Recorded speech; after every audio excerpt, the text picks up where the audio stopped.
Welcome to Burg Sports Game Day, Week 3. This week it is going to be Wheelersburg taking on Russell. Tonight I'll be your play-by-play commentator, Gavin Race, joined with David Brown, your color commentator. Tonight the Russell Red Devils will be heading to Wheelersburg to take on the 1-1 Wheelersburg Pirates. Wheelersburg coming off their first win of the season last week. Talk a little bit about that.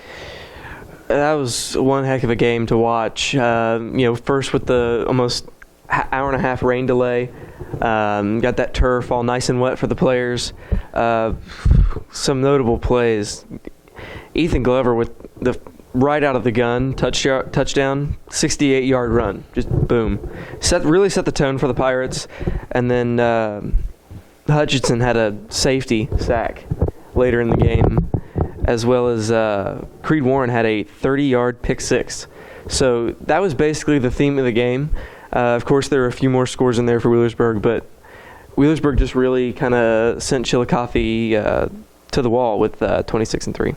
Yeah, it was classic high school football. The run game and defense prevailed.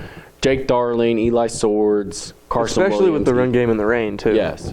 Ethan Glover, all four of them played phenomenal out of the backfield, and the linebacking core of Williams, Thomas, Swords, and Hutchinson played an outstanding game. Glover, Darling, and Boggs up front played a great game. It was just overall the defense showed up to play, and turnovers started happening, the safety happened, and the floodgate just opened in the fourth quarter, leading to that 26-3 victory.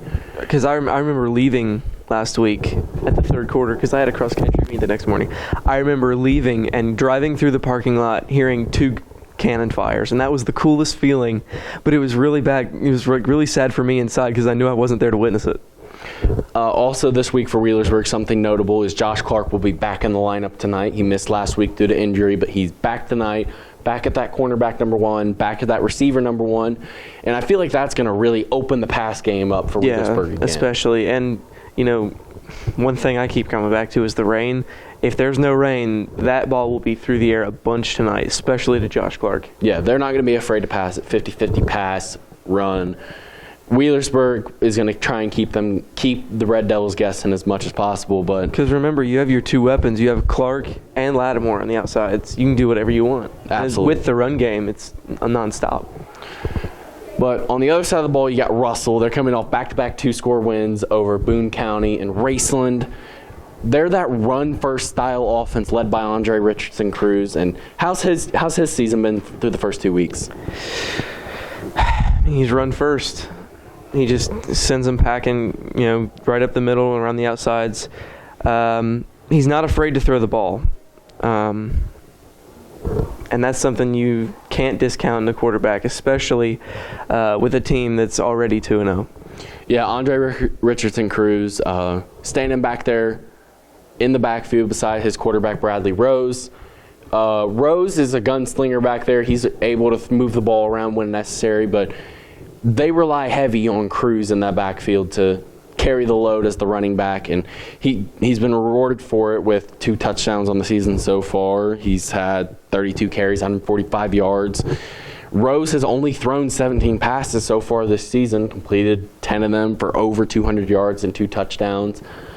But what really stands out is the defensive side of the ball. They're so active and so aggressive on that defensive line and linebacking core.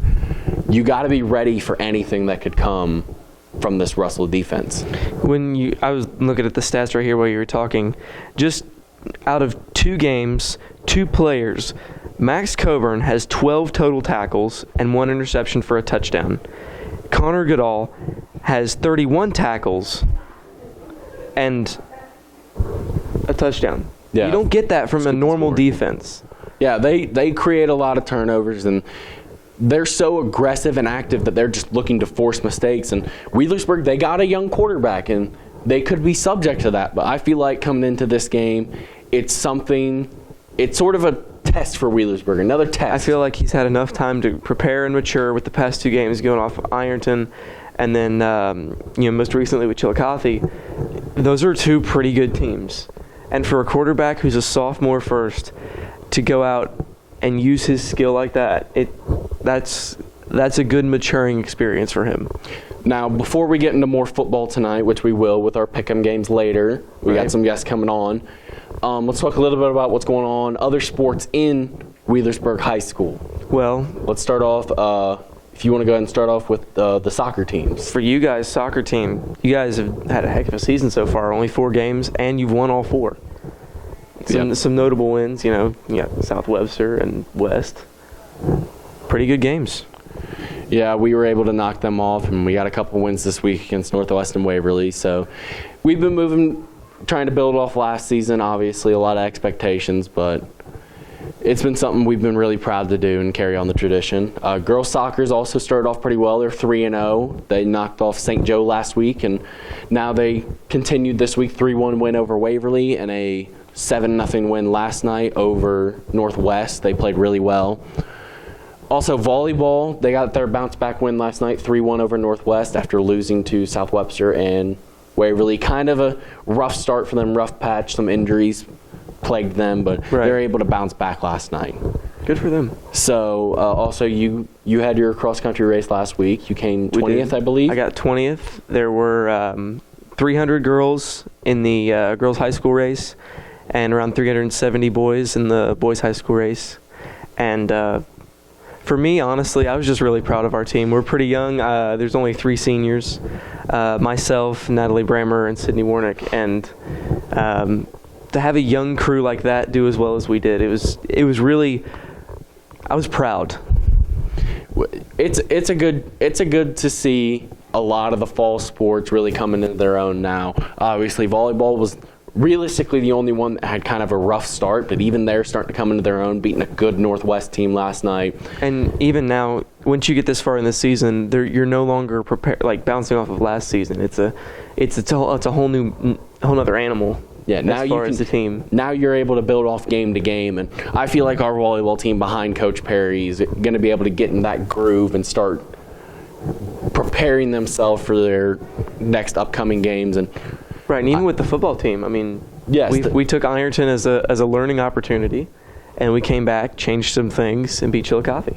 Yeah, and it was a great win last week, and overall a good week for Burg sports. Only 1 loss between all of the teams in the fall, so great job by them. We're going to go ahead and move on. We'll be right back with our Pick'em show this week. We'll be joined by Mr. Eaton and Mr. Skyver for that. We'll be right back.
Welcome back. We're here for our weekly Pick'em show. Mr. Eaton, welcome back. Thank you. Glad to see you. You're going to join us this week, Mr. Skyver. Thank you. Glad to be here. David. Brains of the operation. Hi, Gavin. David, as always. Hi, Gavin.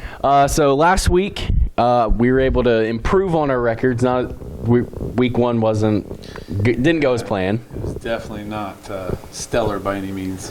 But last week, I went 8-2 for an overall record of 10-8. David, you went 6-4. You're still under that 500 mark. I'm going to change my strategy, though. I got a completely new strategy. I'm going to change it. It's gonna happen. We're gonna do better this week. I think he means he actually looked into the games this week. He's gonna put it in like a Pythagorean theorem or something. Oh, I've got a spreadsheet right now. And what he's been waiting to hear all week, Mr. Eaton. Mr. Moneyball over there. Figured it all out. Well, he waited to hear all week. Mr. Eaton went 8-3, and he's 12-9, so he's overall in first. whatever. But who didn't know that? Let's be honest. Well, I was just sitting here listening. I didn't lose any games week 1. That is true. Oh, you're undefeated. Or week 2. But you do have to try and beat that guest picker mark last week of Eddie Miller. 8-3. That's 8-3. That's good. Eddie Miller and I could have blew it out of the water, but there's just one game that shifted one way. But we won't even talk about it. All right, let's go. So, family affair for you. You got some family ties over at Fairland. Is that going to affect your choice here? No, Ironton. Ironton by 21, maybe more. Definitely Ironton. I don't know the score-wise, but yeah, I'm going Ironton. Ironton. Yeah, Ironton by a lot. And Quite a I bit. hate saying that, considering this is Burg Sports Game Day. Yeah, But it's going to happen. it's going to happen. So now we got, obviously, Licking Valley and Jackson got canceled. They filled in. It's now Tri-Valley at Jackson. Who you got there? Again, I'll say this: Dresden Tri-Valley, very good program. Been to the state tournament many times in the last 8 to 10 years. Both of those teams are looking for a game because both of those teams are good. Typically, when you're not good, you can get a game that's winnable. This is a tough one, but I think Tri-Valley is young. I think Jackson has some experience, and I think it is a very close one, but I think Jackson wins the ball game. I'm going Jackson because I don't think Andy Hall would pick up somebody he was going to lose to. So I'm going Jackson. Jackson. Yeah, I'm going Jackson. The way you lose last week, they're going to come out firing, and they're going to come out with a vengeance. Johnny Cash, we're going with Jackson. So next we got Logan Elm heading to Miami Trace. Miami Trace lost week 1 to Waverly pretty bad. Had a bounce back win last week. Who you got there? This is another close one, but I am going to go with Logan Elm 28-27. 1. Well, I'm not real familiar with either one of them right now, so just to go against Mr. Eaton, I'm going to go Miami Trace. Logan Elm. I'll be going Miami Trace as well. I think they're way better than that score showed against Waverly because Waverly is one heck of a football team. Art Schleicher's from Miami Trace. Just tidbit for you. Oh, okay, well, I'm betting on them. Yep. I threw this game in there for Mr. Eaton, but things happen. COVID. McLean will not be playing Zane Trace this week. This week it'll be Vinton County heading to Zane Trace. Who you got there? Vinton County. I'm going with the Vikings, bigger school. I think they're undefeated. I'm going to go with Vinton County. I'm going to echo that. I'm going to go Benton County on this one. Same, Benton County. We got a Viking sweep here. Next one we got, it's going to be Notre Dame heading to Fisher Catholic this week. I love fishing. Fisher Catholic. I like to eat fish, so Fisher Catholic, yeah. Fisher Catholic. I'm going to go against all of you. I'm going to go with Notre Dame this week because looking through the COPS forum, a lot of people were favoring Notre Dame. So. Well, and obviously that forum is like the premier of premier. That was where I saw a lot of Notre Dame on there, so I'll just pick Notre Dame. that's where Brown put his started his algorithm. Yeah. Next, we got Piketon heading to Lucasville Valley. Yeah, I said this before. Piketon's got an amazing quarterback. I'm going with Piketon.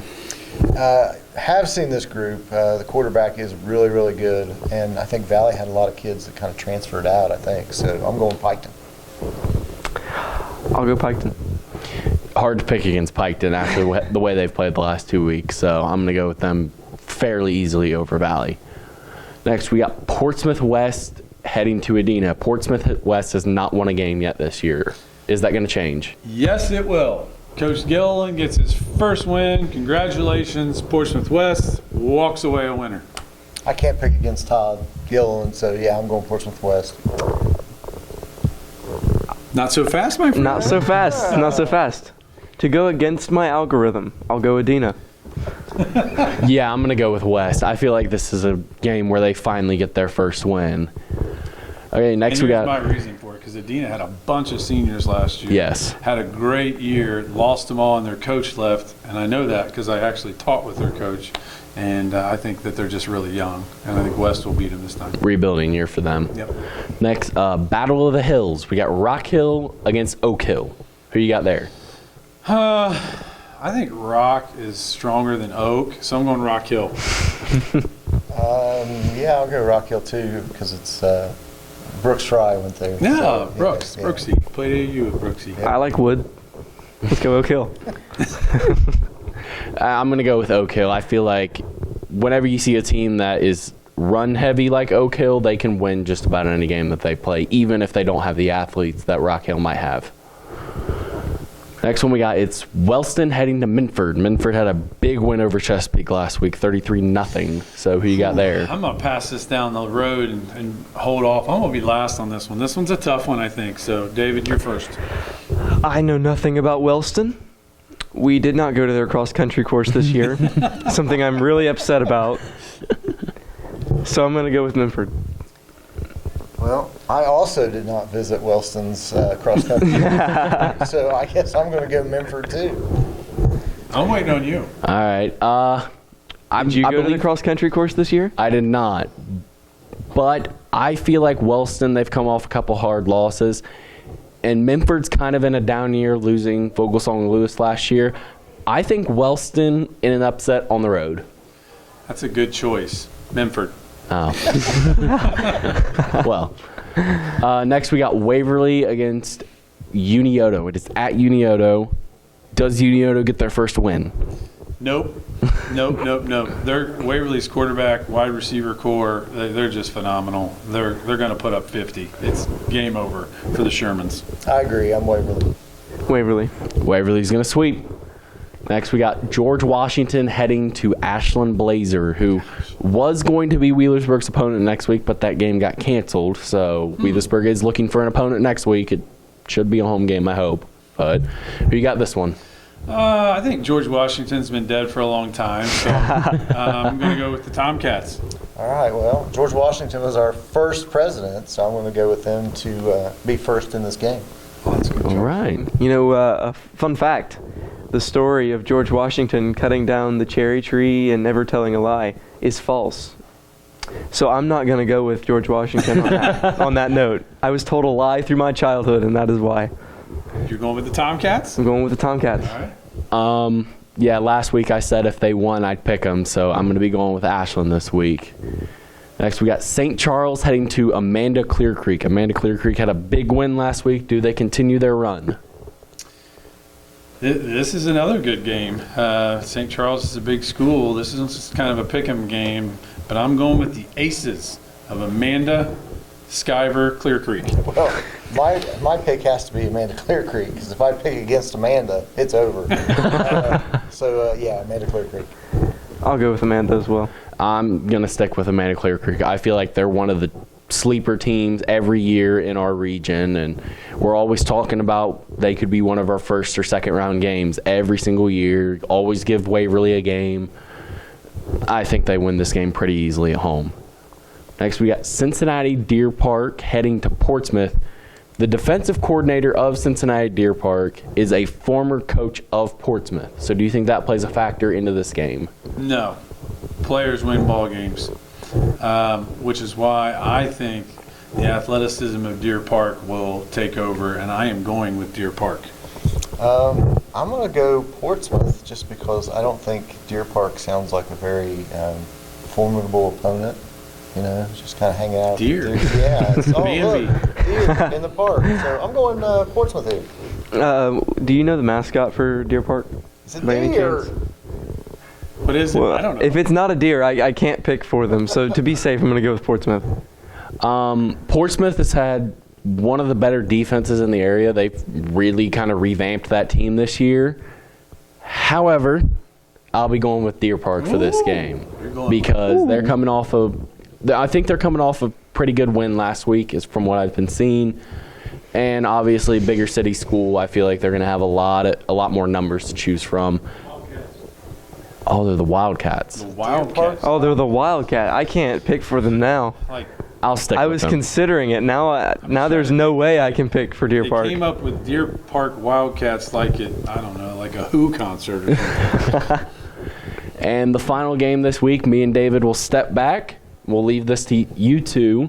Russell will be heading to Wheelersburg tonight. Mr. Skyver, I'm going to give you the honors on this one. Oh, okay. Well, obviously going Wheelersburg. I think that they really things kind of clicked in last week with them, and I think you're only going to see them improve from that point. So, Wheelersburg. And I think, you call a lot of ball games. I think Russell and Wheelersburg are very similar in their attack. Like they're kind of a, too tight, run downhill kind of team. But I think at home, I think it's Wheelersburg, and I think they go 2-1. 2-1. So Russell, from what I'm hearing, we're picking Russell falls to 2-1. Wheelersburg rises up to 2-1. Appreciate you guys coming out. But before we go, this is where usually we would pick a Saturday game that everyone's been waiting on. But this week it was a Thursday night game. I picked the Buckeyes. I did too. Yeah, okay. I'll go with them on that one. Yeah, Well- it's one more win. Yeah. Talking a little bit about that game, Ohio State played very well last night. Offensively. Offensively. Second half. Yes. Second half. Defensively was kind of shaky there, but I guess we can go ahead and get your pick for this one for next week, Ohio State, Oregon. Who you got in that one? I'm actually going to that one. Oh, very cool. You know, I'm going to go Ohio State, but the defense is really going to have to start locking down because, you know, it's one of those things, you know, like a team with Minnesota and their coach, if you let them hang around, you know, they're gonna do some damage. And Oregon traditionally is pretty high powered. So, but anyway, I'm going Buckeyes. I thought the Buckeyes' detriment last night was their open field tackling. I think they struggled in the open field to tackle, and I think that will be a huge factor in this ball game. But, you know, I'm a Buckeyes fan, so I'm going to go Ohio State by 12. I do have two words for the tackling, though. Reed Carrico. True. He didn't get in last night, but who knows? He could get his shot. Offensively, though, Ohio State's potential's through the roof. Yeah. Absolutely. So many weapons on the side ball. So that's going to wrap it up this week. Appreciate you coming out, Mr. Skyver, Mr. Eaton, as always. Mr. Eaton, as always. Well, you know, I feel like you're the light of my life. Yeah. So, being with you and Algorithm David, I feel like I've really exponentially improved my life. Oh, that's going to stick for sure. We'll see you later tonight while you're running stats with us for your stat updates. We'll catch you here in a little bit. Coming up next, Wheelersburg taking on Russell on Burg Sports Network. Go Burg!